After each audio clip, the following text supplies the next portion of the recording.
Hi, my name is Alex Thomas, and I taught Introduction to Grantsmanship this past summer. This was my first time teaching at Rush and my first time doing an online class and first time using Blackboard. Uh, so um, City was really helpful, as was Peg, especially at the beginning, kind of calming my nerves about what to put into this. I had also taken just this past winter their course on online course design, which was really helpful to me to kind of have an idea of what works. Like even using that course as sort of like a template was helpful.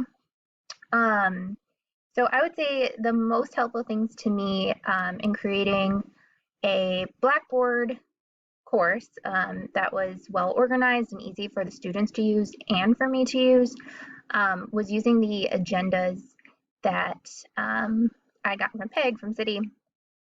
So I used those every week as a way to organize my thoughts. The students, their feedback was that they really liked that too. It was easy to see, what the objectives were for the week. I put pretty much all of my content on that page. So I used Screencast-O-Matic, which I'm using right now, a lot. I learned how to use that for this course. That was very helpful. I would put those videos up there. So I would do kind of like a lecture that they could watch at any point, and then we would do a Zoom meeting midway through the week where we would all meet at the same time. I also found really helpful was creating a very detailed syllabus and course schedule.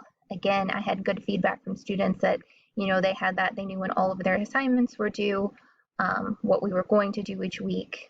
All of that was very helpful. Something a little extra I did was use, I created a Google website as a place to hold information that I thought the students would need to keep coming back to. So information on grant writing for this course.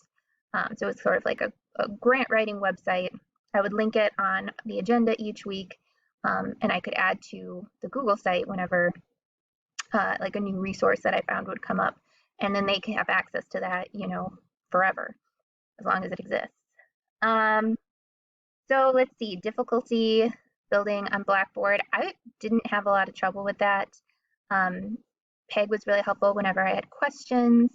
It's also super easy to just Google any of the questions that you have about Blackboard. There's a bunch of tutorials online how to use everything. So I honestly didn't have much trouble with that. But like I said, City and Peg especially were super helpful whenever anything I couldn't figure something out on my own, and very responsive.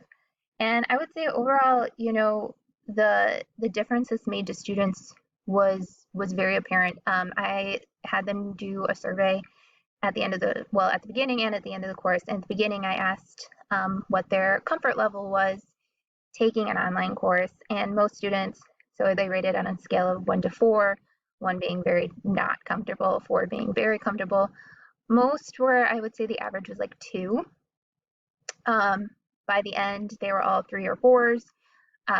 Obviously, mine wasn't the only online course they took, but they did, in the survey, the short answer portions did comment, multiple students commented how easy it was to find things, and that they thought the course was very well put together. So I do think it made a lot of difference to students. I didn't ask specifically about what their experience was in other courses, but I think it can be hit or miss.